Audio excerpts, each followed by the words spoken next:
Hashrate is sponsored by Crucible Wallet, the wallet for Bittensor. The Crucible Wallet is built by the founding engineers of Bittensor. Crucible Wallet is the only Tao native wallet with ledger integration, and it now includes profit and loss tracking and clear transaction history. Crucible Wallet also introduces the Smart Allocator. Now, the Smart Allocator is a tool. If you don't know which subnets to invest in, the Smart Allocator will pick them for you. So when you stake your Tao in Root on Bittensor, it earns Tao rewards. It earns more Tao for the stake Tao on Root. The wallet can automatically take that earned Tao and reinvest it for you automatically into subnets that it chooses based on criteria that you set up ahead of time. Download the Crucible Wallet today. The link is in the show notes down below. There we go. Hello, everybody, and welcome to Hashrate. My guest today is Jose Caldera of Subnet 54, Yanez MIID. Hello, Jose. How you doing? I'm doing great. How you doing, Mark? Happy to be here. Doing great. Just juggling. I'm in a forest of meetings today for whatever reason. So just doing the juggle. So yeah, I'll just hand it over to you. What do you guys do? In the subnet, we operate the network that produces synthetic identities for the purposes of preventing financial crime. And we use those identities, we use the data that is generated by the network in the products from Yanez Compliance, and we sell that to financial organizations and large organizations that are looking to ensure that their systems are doing what they're supposed to be doing. And they are catching fraud, they're catching money laundering, they're catching sanctions evasion, and so on. So would it be fair to say that your subnet, like the contest, is to forge IDs, basically, to create fake IDs that will fool a KYC system effectively? That's the idea. The idea is that how do we stress test the systems, and then how do we generate data, we call it adversarial data, that would actually try to get those systems to understand whether they are behaving the way that they are supposed to behave. Because there is I guess there are two areas, right? There is a regulatory process that actually makes every financial organization, every regulated entity has to prove that their systems do what they're supposed to do. So that's one thing that they have to. The other thing is that they actually want to know whether their systems would catch fraud, would catch identity fraud, would catch money laundering, and so on. So the idea is how you create then identity-based information that would try to fool those systems, that try to stress those systems, and try to test for different use cases and edge cases that usually the team locally have a very difficult time to produce. Yeah, you bring up an interesting point. So it's not just fraud prevention for fraud prevention's sake. You as a bank or a financial entity, there are watchdog organizations, both internationally and domestically, kind of depending on where you are in the world. They'll fine you. Like they're basically like you're not guarding against fraud well enough, and if they catch you not guarding well enough, and the fines can be pretty significant and very steep. So it's not just 350 billion in the last 15 years. Wow. So it's a very big number. It's not as big as how much money is being lost in fraud. So in the United States, for example, banks lose about $450 billion a year just in fraud. Holy crap. In the world, it's estimated that there are about $2 trillion being money laundered on a given year. So it's a big problem. It's a big problem. So even though fines are huge, the top line is really on the fraud side is much bigger. Money laundering is even way bigger than all of those. Yeah, we're not even talking about crypto. We're not talking about crypto. We're talking about the regular financial world, right? Of this highly regulated, that's run by banks and financial institutions. $2 trillion worth of fraud runs through that every year. So money laundering. So crypto, as much bad press as it gets, is a tiny little fraction of what that whole world is. So that's pretty insane. And so you get people like Elizabeth Warren trying to hold crypto up as like the big boogeyman, and really it's a very, very tiny boogeyman. It's a very small boogeyman. It's just that it could become much bigger what people don't realize actually is that because a blockchain is a lot actually easier to track all these things in a blockchain than they are when you're doing cash, right? I mean, if you're doing cash, you cannot track cash, but if you're doing, I guess you can try serial numbers and so on. But in general, the tools that we have at our disposal, like, blockchain analysis, so like chain analysis or elliptic or whatever, those tools are actually quite effective in doing and tracing back those transactions to the nefarious actors. So actually, crypto is not as good for money laundering that the regular financial system is. Yeah, if you're gonna be a crook, don't use a blockchain. go use like suitcases of cash and like banks. Absolutely, that's way more effective. That's way more. And relationships. I mean, the amount of people in regular banking that are bribed to do this is more effective than crypto. That's for sure. It's always the humans that are the weak link, right? Always humans are the weak link. Always, yes. Or the strong link. So let's return back to your contest for a second, because you have this giant number of humans out there that are coming up with all kinds of creative ways in which to forge identity. Now, how much of that is automated, and how much of that is sort of humans sitting around thinking of ways to create fake IDs, I guess? Well, so we need to put into context where we are in this process with the network, right? So we started out with a very simple use case. It had to do with sanction screening. So sanction screening systems are usually trying to detect variations of names, because you could say, imagine for a minute that Jose Caldera is a sanctioned individual. Then if I say Jose Rafael Caldera, maybe the system would not match it just because I'm adding my middle name or I'm adding my maiden name or whatever. Yeah. So what we started out in the network was to say, okay, give me all these name variations such that I can test the sanction screening systems, because that's kind of where they do. So that's where we started, and we wanted to start there. A, because we knew it was simple. Two, because we needed to understand how this world operates. Bittensor is not exactly the easiest environment to get a product working on, right?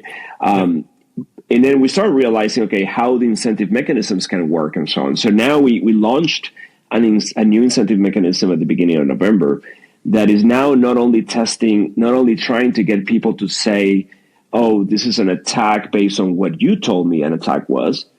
Now we are asking them to create new vectors of attack. So that is relevant to your question, because you asked a question about, okay, how this process works and how many manual work is in there.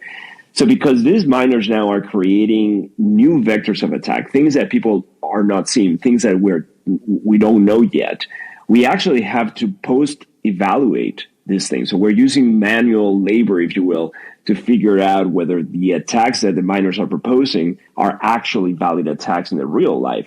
Many in the early data that we have says that about 75% of what the miners are giving us, they're really trying to sort of game the system versus trying to attack. But 25%, they're attacking you. Yeah, exactly. They're trying to attack me to see if they can make more money out of it, which is fine. It's part of the game. We get it. Fine. Yep. But we have to put that into context. 25% of the traffic is actual attempts to break these things. Yep. So that is actually, if you think about the scale that we're talking about, right? That is super exciting, because now I get to go and talk about, hey, I have X amount of people in the world that are trying to attack this thing in ways that we don't know what they are. We're uncovering new vectors as we go. Some of them are super interesting. Some of them are not that interesting, but it's okay. It's the fact that when you put that many into context, is huge. So this morning we were talking to a potential client, very large, client in the world of identity verification. This morning, actually we're thinking, well, imagine that we get your model imagine a model that is supposed to be detecting identity fraud, that I can attack that model 20,000 different ways every day. Wow. It's huge. I mean, is it literally 20,000 different ways, or is it like? Well, or at least 20. It could be iterations of the same vector. Yep. but still you're getting 20,000. I mean, that is massive. There's no model of fraud detection that can be exposed in that way directly to the world. It's just, this is very unique to Bittensor, and we're happy to be leading the way on doing that. That is simply amazing. That is actually groundbreaking if you think about it from that perspective. Yeah, because the alternative is that you have the same people who make the security systems. They have a QA team, and their QA team is like, let's try like this thing, let's try that thing, and whatever it is that they. And I'm sure they're nice people and they're very good at what they do, but it's going to be a much, much, much smaller number of attacks and probably quite a bit less creative than this large, vast subnet 54 that you've created, where the goal of it is everybody's trying to break into the vault, right? So my background. So I started out my work life as an ethical hacker. I was hired. My first startup was hired as a consultant to break security of systems. In the way that works, and you can think of it as cybersecurity, all the hackers, blah blah. But the point of it is that you learn how to break a system, right? So you learn how to go again, even as a good hacker, ethical hacker, whatever. You have a set of vectors that may work, kind of thing. And every time that there was a new vector, it was a big thing, right? It was, in the world of cybersecurity, these are called zero-day attacks because you don't have a way to address those. Now imagine that you have all these people trying specifically on a given methodology, on a given framework, to try to get this thing fooled every day, thousands of times. I mean, that is, in essence, something that could change the way that we think about how we build the systems and how we build the stronger systems, right? How do you evaluate highly creative and voluminous attacks like that at the validator level? Is there a way to automate that? So what we are doing, because we don't know how to do that on the validator side, what we are doing is that we take all the output and we have a post-processing, we have different layers. The first few layers are automated, and they're trying to discern the characteristics, how likely is actually to be an actual attack, and that could be successful. Yep. The last few layers are manual. The last few layers are, we are evaluating on a one-on-one basis, or we're sampling. If we see characteristics that are all the same, then we go and say, okay, let's sample this and see what happens. This is the new mechanism that we are just implemented. We've been running this for less than 30 days at this point. Yep. And it is super interesting. We're learning a few things. We're learning other things. We are automating what we can. So things that can be automated, then you can move into the validator world as we know it within the Bittensor community. Some of those, though, are expensive. Some of those are, you have to call models and you have to do things that in models that we have actually built ourselves to do these things. But there is a portion of that ultimately has to be done manually, right? Sure. So, yeah, I mean, honestly, that's what I was thinking. I was like, I can't think of a way to really automate everything. So, okay, so you've confirmed it. That makes total sense.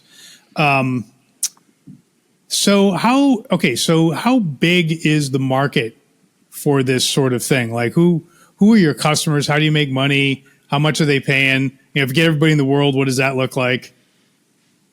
So the world spends about $200 billion a year in trying to prevent financial crime. That's a lot of money.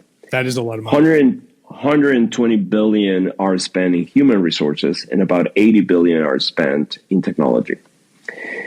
So part of what in terms of how we sell, and if I think about our market, there is a component of that market that is in automation of human resources. There is a component of that is technology. So it's kind of we try to capture a piece of both markets on that. I'll give you an example. The number one use case that we sell at the moment is the ability to monitor to monitor that the sanction screening providers are always up to date with the sanctions lists. I know that sounds very simple, but imagine that you're a bank. So this is a true case from a customer. You're a bank, you have 4 different sanction screening providers. Your job on a daily basis is to monitor the sanctions lists. If they change, you have to go and take samples of that and test every system manually so you actually know whether those systems are up to date. To give you a frame of reference, OFAC, which is the one of the most active enforcers in the world, in the United States in particular, they may change their lists a few times a week. So multiply this from a global organization that operates, say, in 20 jurisdictions. So you have to basically now try 4 different providers, 20 different lists every day, and that's part of your job. That may take you 4 or 5 hours a day. So if you're able to automate that, which is our number one use case, which is, to me, is so simple, but it's actually the one thing that people say, you know what, I can do that anytime, right? Then you're suddenly using technology to automate a workflow that is associated with it. The compliance world then is really spending both in ways to minimize the amount of human resources, but also to use technology in that way. So where do we sell? We sell to bigger organizations. So we don't sell to fintech, to small fintechs, to operations, because there's no enough value for them in those operations. But we sell to big banks. So we have, I'm happy to say, we have multiple clients that are multi-billion-dollar companies. And then if you think, to me, that is remarkable because, we've been selling this product for less than a year. This is my 4th startup in the world of enterprise security or enterprise financial crime prevention and so on.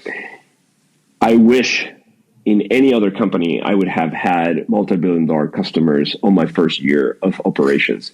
I mean, that is gigantic. It is a really remarkable thing because once you have them, then you can start talking about them. Most of them don't allow we to market their names, so we cannot go and say, oh, these 5, 10, 20 are my customers. I cannot say that. But, one thing that we've been communicating lately has been those without having to say the name of the customers and so on. So those are the type of organizations we're selling. We're selling to really big organizations. Either they have very big operations in one region or they have multiple regions. So we have 4 customers that operate globally in more than 10 jurisdictions. So those are the ones that are seeing the savings and the ROI at a bigger clip. Wow. Okay. And so you mentioned earlier, so this is great. So you're having a lot of this early success, more so than in your previous security companies. So you've been doing this a long time. I'm guessing like 20 years, something like that. I mean, given the number of companies involved. Yeah. Okay. 30? So that's about right. Close to 30. Close to 30. So even more experience. Well, you're a very young looking man. So congratulations. So, thank you. So 30 years, and this is sort of the most success you've had sort of in a compressed time frame of a new company.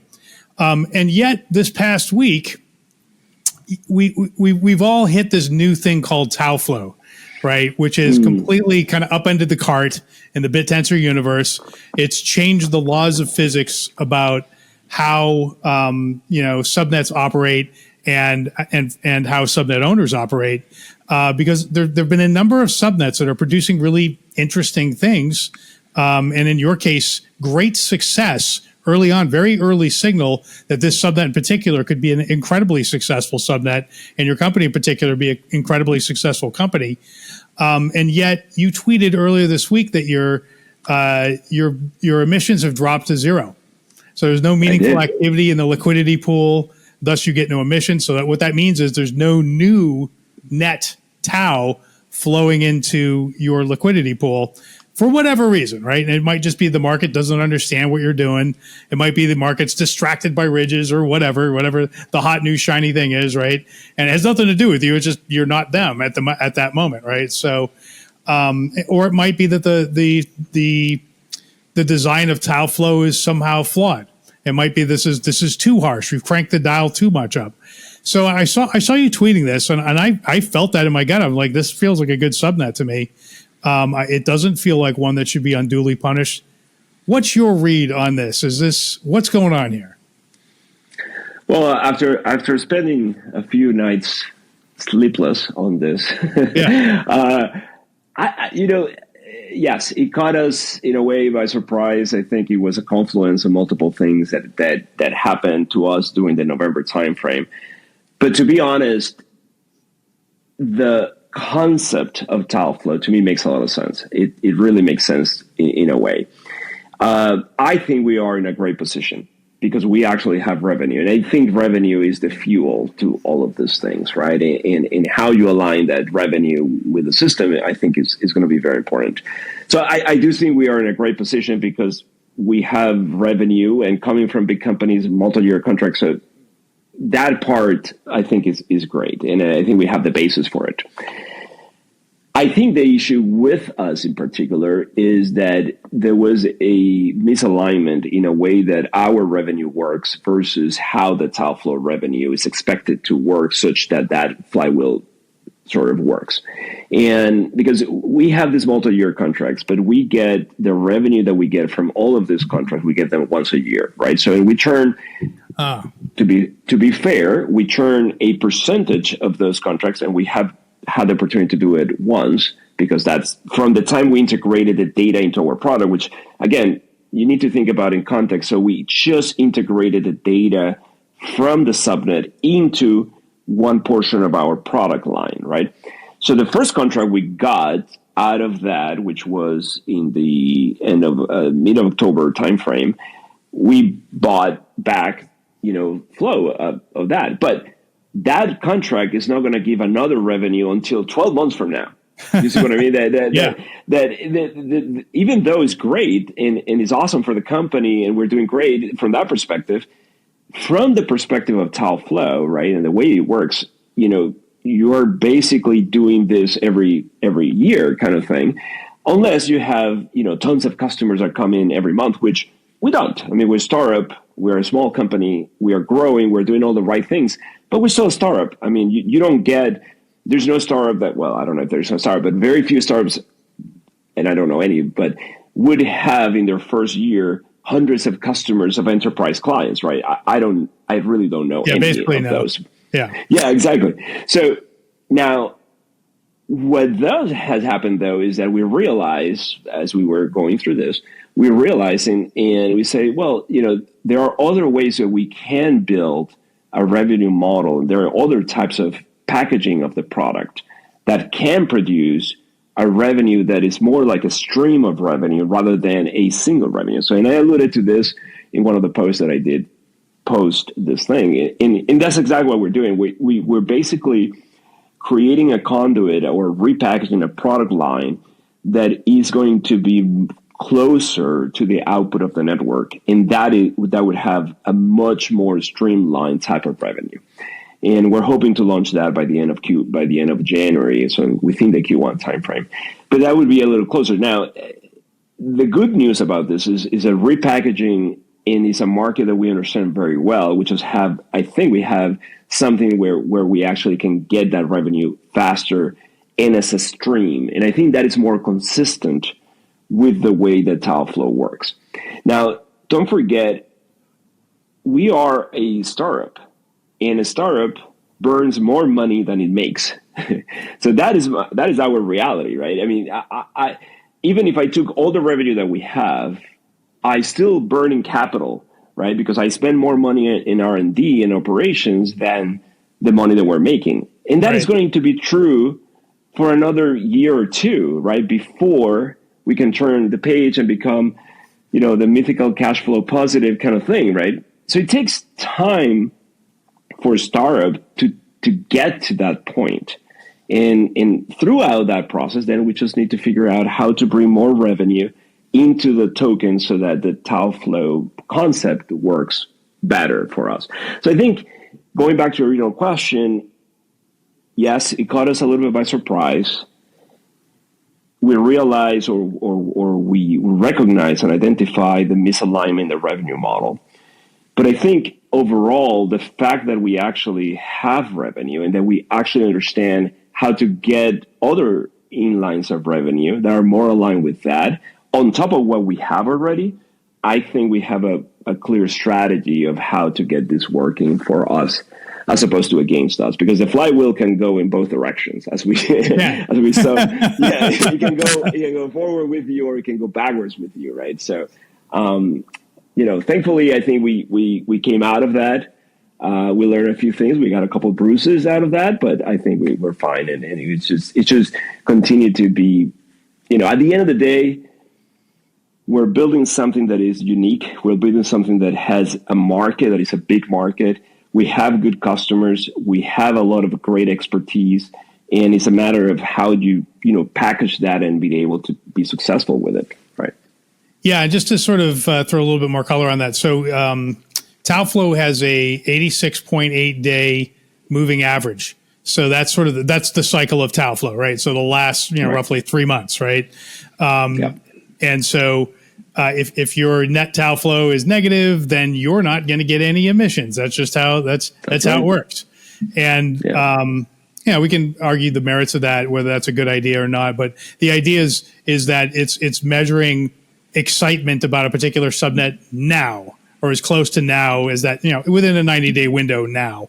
So it's not, but that is a complete misalignment with your yearly revenue stream. So you fix that, but even that doesn't really totally fix the problem, right? Because you're a startup, so you're like Uber didn't make money. Uber wasn't profitable for a decade.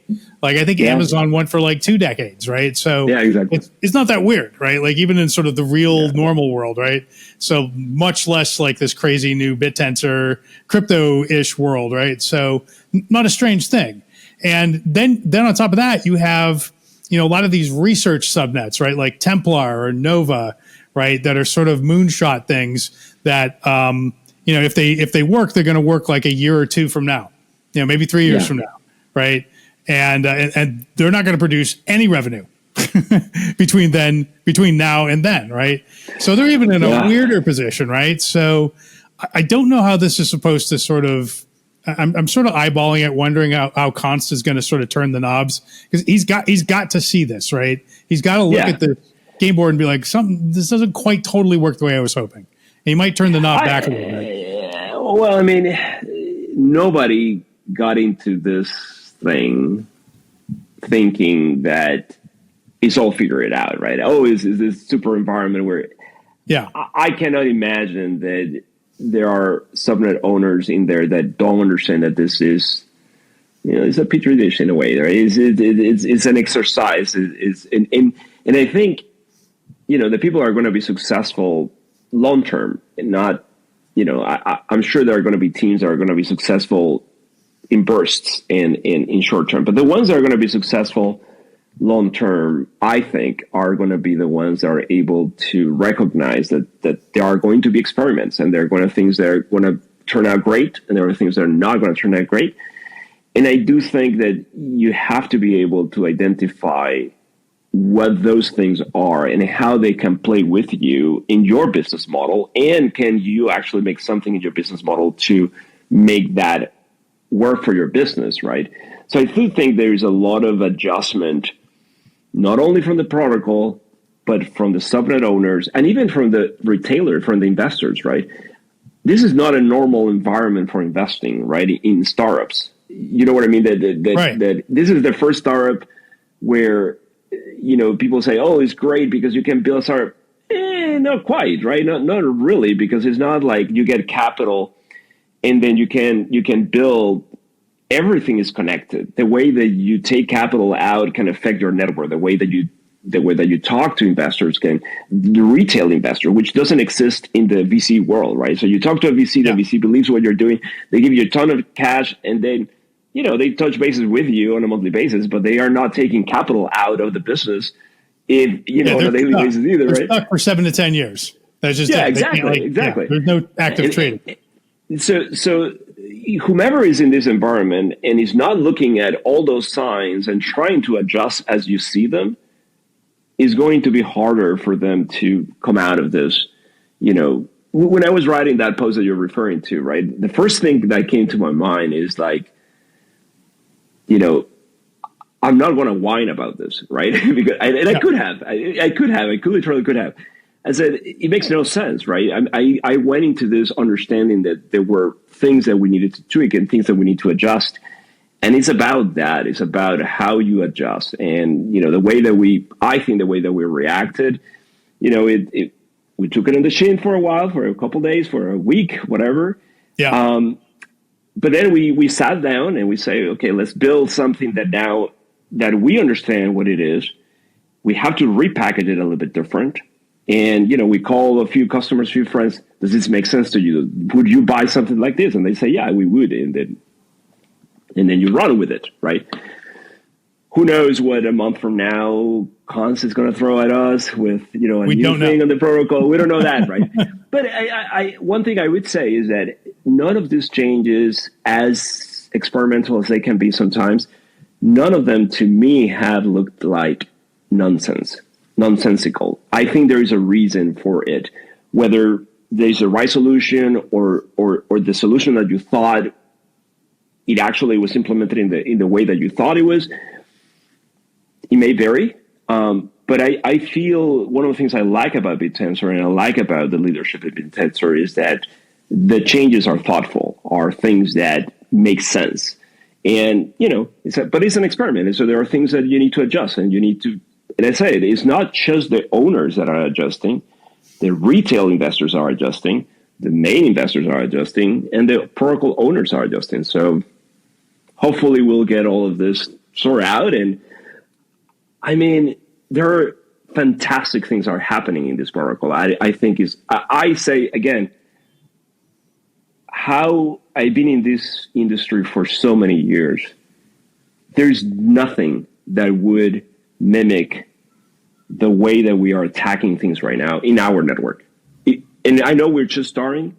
There's nothing like it. There's nothing at the scale that I can take to a customer and say, hey, I can get this amount of data to test your model on a daily basis. It just doesn't exist. There's no test harness that's that large that is producing that amount of creativity. It's not just the largest, it's probably the creativity of the attacks.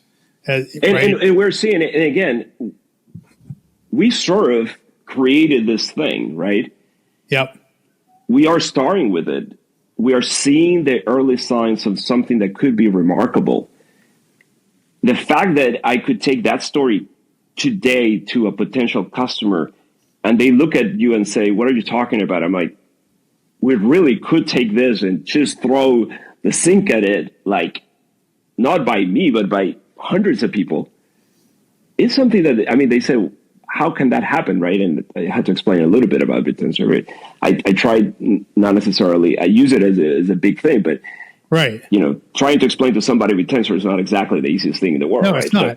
So, yeah, exactly. Yeah, it sounds like bullshit, kind of like, because your pitch has got to be like, I can just imagine you're going into banks and you're like, okay, I'm a little tiny startup. I've got like a couple million or whatever it is in funding, but I've got this giant army of 250 miners who are adversarial attackers who are working around the clock, who are extremely creative and more creative than anybody you have. And by the way, that's free. I don't pay for that. Well, the chain pays for it, right? It's not completely true, but no, it's not completely true, but yes. And I try not, but I don't try to actually say that in that way. But yes, because if you said it like that, they just wouldn't believe you. They'd just be like, "I can't be real," right? Or you have to deal with data privacy issues. I mean, there are other things you have to deal with, obviously. But yes. Yeah, no, that's pretty amazing. So that is, because when I a lot of times when I talk to people outside of Bittensor about Bittensor, I kind of get to the part where I'm like, well, the subnets, they're in this sort of new world now where they can raise tens or hundreds of millions of dollars and go hire a giant number of engineers, and they're restricted to hiring the engineers that are within their geography largely, right? They have to have an HR department. They have to start paying salaries and health insurance, or the alternative is they don't do that. They just set up a Bittensor subnet and they put the incentives up that they want mined, and they only pay one guy whoever mines the incentive first and best. Right. Maybe it's a winner take all. Maybe it's a small group, but like only the best get rewarded. It's the most ferocious form of capitalism ever invented in that sense, right? And there's no HR department. There's nobody to be fired or hired. These people just show up like overnight, and they can leave too. Like it's very transitory. It's like making a film, right? Where everybody sort of comes together and then maybe they drift off. And so long as you keep producing great incentives and your subnet keeps growing, you're going to have a steady stream of people coming in here. It just the idea of that is just mind-boggling and sort of surreal. And then you point out that's how Bitcoin worked. It's literally exactly how Bitcoin worked. Yeah. Right. So at least there's something you can point at as a real thing, right? Yeah. And you have to think that, at least the people that we deal with, it takes them, the whole thing about data privacy is a huge thing in the industry where I operate, right? So you have to figure out ways of doing this thing without violating privacy, without, trying to tell them, oh, I have minors in countries that possibly are not things that you would normally do, right? So there is some separation. There is some sort of processes that you have to keep, very well separated in order to operate in the industry I operate, right? But that's okay. I mean, we have found many ways of doing that properly, right? So we're focused on the things that we can leverage. But there is a business that we have to then clean up things, and we have to do certain things to make sure that we can operate in this market. Yeah. Okay. Let's talk a little bit about. I want to go back to actually the subnet and the character of the attack. So we've talked about name variation. So adding your middle name in or whatever, or spelling it a little bit differently. There's another class called distorted document. And from what I read about this, it's putting a glare or curvature. Like, if you have your ID, you sort of, if you flop it open a little bit wrong, it's curved, right? So it's in the image, it's curved. Or it's at a weird angle, or it's cropped. Like, we've all done the KYC, so we all know, like, putting your phone over your ID and getting it just right without a glare on it. So when I'm going to create, when I'm going to try to hack that system, what is it that I do? Do I introduce glares and things like that, which crop out identifiable information? Like, I'm trying to get a sense of like how that works. I think that the three founders, we all have 15 to 20 years in identity verification experience. Yep. I led the product for a document verification technology for a few years. And there are two things that we need to make sure that we distinguish. One is there's a lot of things that you do for convenience, and there are others that you do for security. So, for example, the biggest issue with document verification is the capture of documents for convenience purposes. I mean, how many times have you been so frustrated with trying to take a picture of your document? Oh, is the wrong background? Is the wrong cropping? Is the wrong light? Is the glare? It's so annoying, right? It's absolutely annoying. So some of those things you do, like produce material with glare and so on, not to fool the system in a way, but also to make sure that the system can recognize it, even when these conditions happen, right? So some of those are convenience. Some others are, well, maybe if I tilt my document in the right way, they cannot see my name, right? And then, but those are less likely. Now, the thing that is keeping everybody awake today, and it will keep them awake for a couple of years, are deepfakes. Those are the true thing that is going to change how this world verification identity operates. Fundamentally, and I've written about this before, but fundamentally, when you talk about security, there are three things that you talk about. You talk about something you own, something you know, and something you are. Those are kind of the three big things that principles of security. Deepfake is breaking fundamentally the something you are assumption, because people relate the something you are to biometrics. If you are able to fake biometrics, then you are, imagine the extent of what we're talking about. Every security concept in this world is based on these principles. If you break one of these principles in a consistent way, you're breaking fundamentally how we think about security. So the thing that is going to keep everybody awake in this industry for a while is going to be deepfakes, because they are getting so good. So when you're talking about where is our progression in terms of identities, and you talk about biometrics, the things that we likely are going to focus the most about is going to be how to produce data so we can test systems in how their capabilities to detect deepfakes. And that's where we're headed, and that's where we're getting a lot of traction with these customers. Because everybody cares. Imagine every financial institution in the world has an identity verification system that relies to some extent on biometrics. Every border security has something that relies on biometrics. The context of what we're talking about, and if you're able really to produce data that can challenge the systems and can train better the systems, it's going to be significant. And that's what I'm most excited about, right? Because now I can turn, the thing about the subnet owner, right? And the thing that is now we understand how to create and what are the vectors that all of these identity verification technologies actually require. So my world of identity verification and talking to, liveness detection providers and cropping and selfies and face, all of those providers are, is an industry I spend a lot of time working on. And it's all of them are trying to figure out how to build better detection for deepfakes. And when we say deepfakes, we're not just talking about face, we're talking about voice, we're talking about video. Video is a huge problem, right? So, everybody knows about it 2 years ago, the guy that, approved a transaction of 20 million with a deepfake video of whomever the client was, right? Video is a gigantic problem. And if you think about deepfakes beyond the security world, but imagine that you and I are having this conversation. How do I know that you are you kind of thing, right? And you're not a deepfake, right? It's difficult. It's really difficult to do. So all of the systems, all of them need to be challenged and need to be understand how to deal with deepfakes.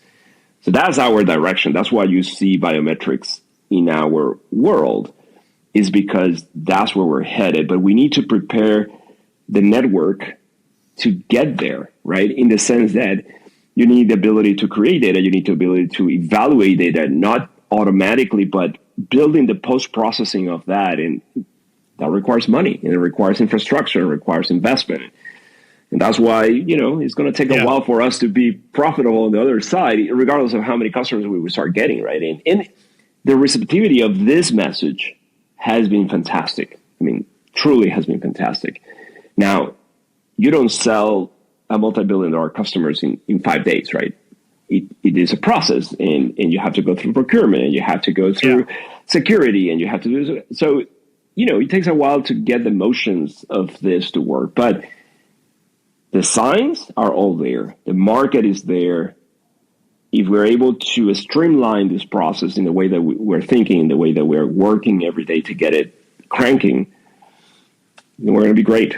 I think at the end of this, we'll all be high-fiving each other. So, yeah, I mean, look, you're clearly a very seasoned entrepreneur. You are clearly in an industry where this is their. It's not like a nice to have. It's like their oxygen, right? So it's not aspirin, it's oxygen. They have to have this for multiple reasons, compliance as well as they just don't want to get robbed, right?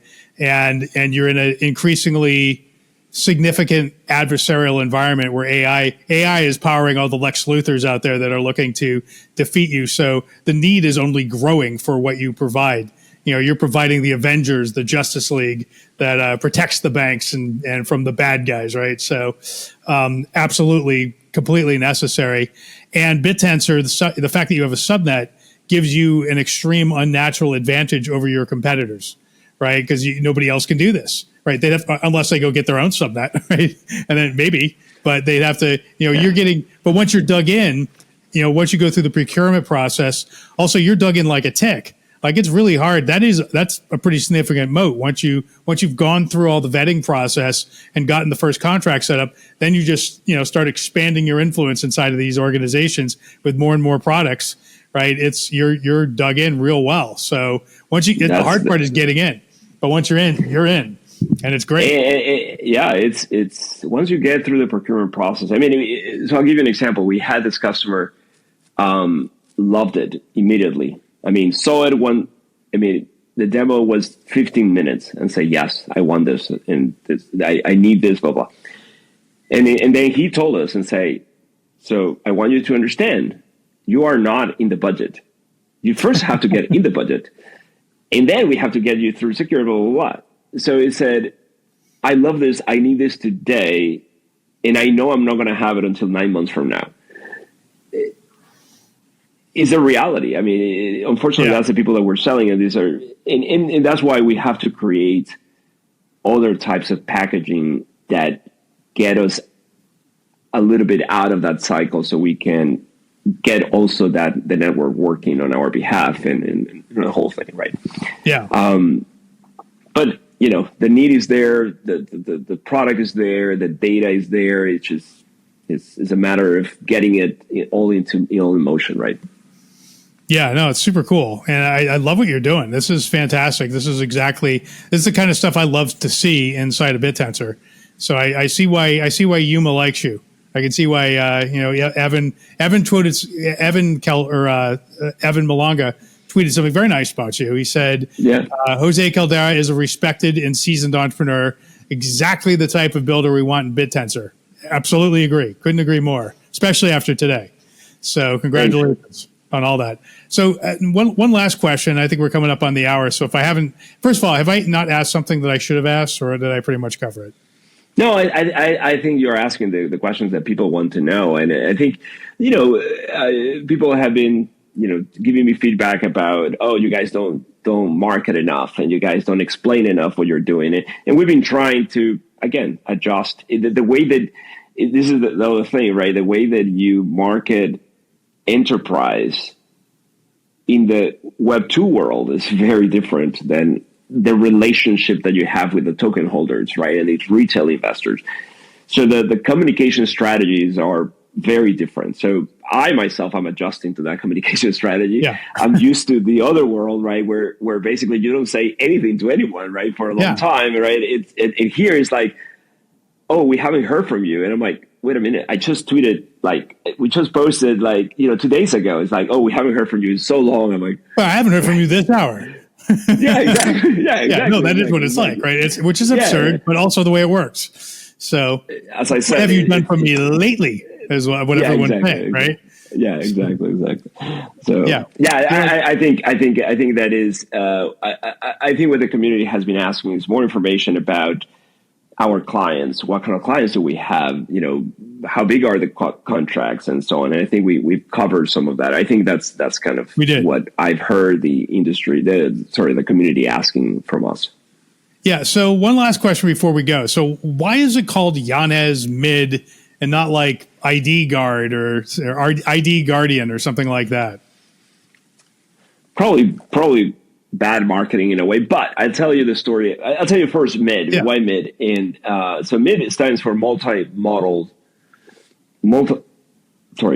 identities data sets, right? So the multi-model inorganic identity data sets. Okay. I didn't want to call them synthetic identities because synthetic identity has a very bad context in the world of security. So people basically, the bad actors use synthetic identities to fool the systems, right? So I didn't want to call them synthetic identities just to differentiate between those. So we call them inorganic. Now, it's a mouthful, so we call it MIID. And then my son said, MIID is such a terrible way of saying this thing. I'm like, fine, whatever.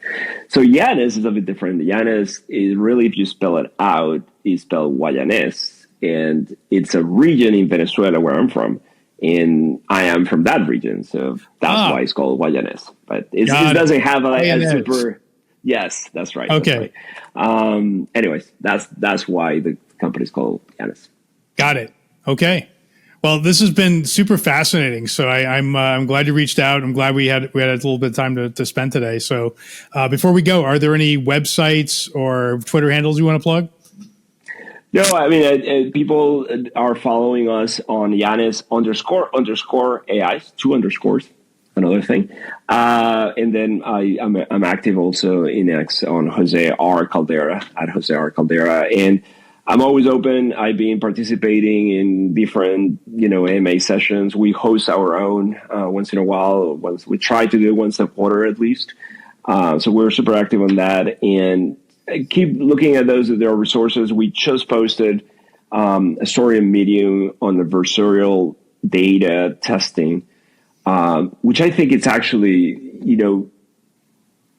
if you understand, I think if you understand that, you also understand why we're doing this so important, why it's so unique, and why that is possibly going to change the way that we think about identity verification in the market. So I think in my mind, it's something that it's a story that I haven't told before. And given this wave of communication and sort of challenge we're having, I felt that it was the right thing to tell this story from that angle. And I think I would, if you want to understand better why we're doing this and the concept behind it and why we think it's going to make a huge difference in the market, I think that post is pretty good. Is on my Medium page, also under Jose R. Caldera, and it got syndicated also. The guys from Microcustoms in their Cosmonaut Substack got it as well there. So it's a good background of what we're doing, and it has a lot of information about the market and about why this solution makes a lot of sense. Super cool. All right, Jose, thank you once again. My name is Mark Jeffrey. This has been Hashrate. We'll see you all next time.